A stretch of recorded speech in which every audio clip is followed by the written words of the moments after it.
बोले जितनो गोबर लेके जाएगी उतनो लोना माखन को तोकू मुए देनो पड़ेगो। एक गोपी नंद रानी यशोदा के पास आई, पास आकर के बोली मैया मेरे घर में आज पूजा है वारी है, मुझको गोबर ले जानो, मैं आपकी गैया को गोबर ले जाऊं। मैया बोली गोबर भी कोई मांगवे की चीज है? अरे भैया घी मांगवे आयो करें, दूध मांगवे आयो करें, दही मांगवे आयो करें, तू गोबर मांगवे आई? अरे गोबर तो बिना पूछे ले जानो चाहिए, ले जा। जैसे गोबर ले जाने के लिए वो गई तो सोई ठाकुर जी आ गए छोटे से। मैया इतने कहा कियो? मैया बोली कहा भयो तेने याकू गोबर ले जावे की क्यों कह दई? मैया बोली अरे लाला तू भी बात बनाए करे, बता गोबर ले जावे ना ले जावे में कोई अनुमति की जरूरत है? अरे ले जा रही है, ले जानते 9 लाख गैया हमारे यहाँ, इतना गोबर है कि सुमेरु पर्वत के समान पर्वत खड़ा है जाए गोबरन को, और तू बा गोबर के काजे रो रहा है? छोटे से ठाकुर जी बोले मैया तू ना जाने, गोबर गौ माने गैया, वर माने वाको वरदान, वो गोबर है तो पता 33 करोड़ देवता गैया में रहे, लक्ष्मी को जगह नहीं मिली, तब लक्ष्मी ने आके बोली मैं कहां रहूं, तो लक्ष्मी को स्थान गोबर में दियो। मैया ये जो नंद बाबा के इतने बड़े बड़े रत्नन के जो है का महल बने भये हैं, हमारे घर इतनी संपत्ति है, ये सब गैया के गोबर की करामात है, और तेने वह गोपी को ऐसे ही कह दी कि ले जा गोबर है, मैं तो ना ले जान दूंगा, मैं तो वह गोपी है जाके अभी रोकूं। ठाकुर जी गए, गोपी के पास गए, गोपी गोबर उठा रही थी, ठाकुर जी बोली एरी नेक डट जा। अब ये भी विचार करते रहो, ये जगन्नाथ हैं, ये पूरे विश्व को बनाने वाला व्यक्ति थोड़े से गोबर के लिए लड़ने जा रहा है। गोपी तो बोले ए नेक डट जा, कहां ले जा रही है गोबर? और नंदरानी यशोदा ने मुंह को कहिए ले जाओ गोबर है। बोले यशोदा ने कह दी लेकिन मैं गोपाल हूं, गैयान को असली पालक मैं हूं, मेरे बिना आज्ञा के तू नेक भी गोबर ना ले जा सके, या तो छोड़ दे यहीं पर। लाला ले जान दे, आज मेरे घर पूजा है। तो बोले ऐसे ना लेके जाएगी, कछु दे के जा गोबर के बदले। गोपी बोली बता कहा लेगा?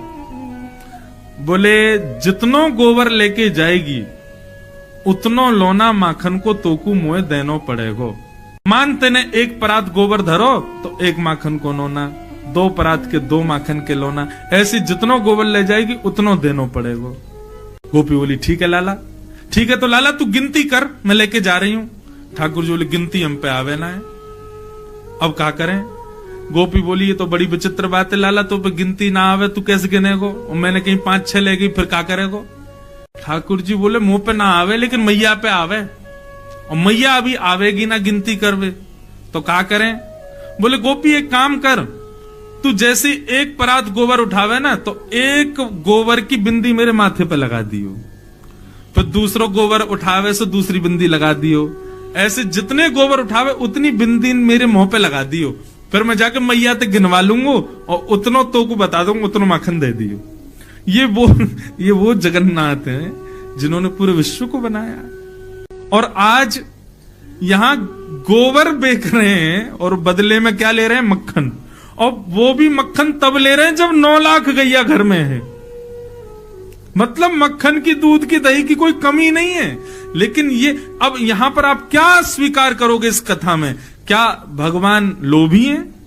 नहीं, प्रेमी है। इससे उस गोपी को भी सुख मिल रहा है और ठाकुर जी को भी आनंद आ रहा है।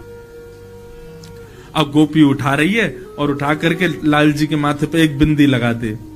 अब सोचो ठाकुर जी कैसे लग रहे होंगे, हैं? सांवरे से ठाकुर जी, सिर पर मोर पंख पहने हैं, तिलक लगाए हैं, नन्हे से पीतांबरी पहने और गोबर की बिंदी लगवा रहे हैं अपने मुख पे, गो रोचन तिलक किए। और गोपी बार बार आवे, मक्खन उठावे, 1 बिंदी और लगा जा। और गोपी को इतना सुख लग रहा है, इतना आनंद आ रहा है ठाकुर जी को ऐसे गोबर की बिंदियों में देख के, और ठाकुर जी बिल्कुल सीरियस होके देख रहे हैं उसको, कहीं ज्यादा नहीं ले जाए। जैसे ही गोबर उठावे तो रुक, लगा बिंदी लगा यहाँ पे, वो बिंदी लगा जाए। अब बार बार बिंदी लगा के ठाकुर जी ऐसे मधुर मुस्कान पे आनंद है रहे हैं। गोपी को भी खूब आनंद आ रहा हो। सो गोपी ने अब क्या कहा कि अब की बार गोबर उठायो, और लाला बहुत भारी है ने उठवाइयो। जैसे ठाकुर जी उठवाने गए सो गोपी ने सबरो गोबर ठाकुर जी पे डाल दियो। जैसे ही डारो पूरे ठाकुर जी गोबर में संलिप्त है गए।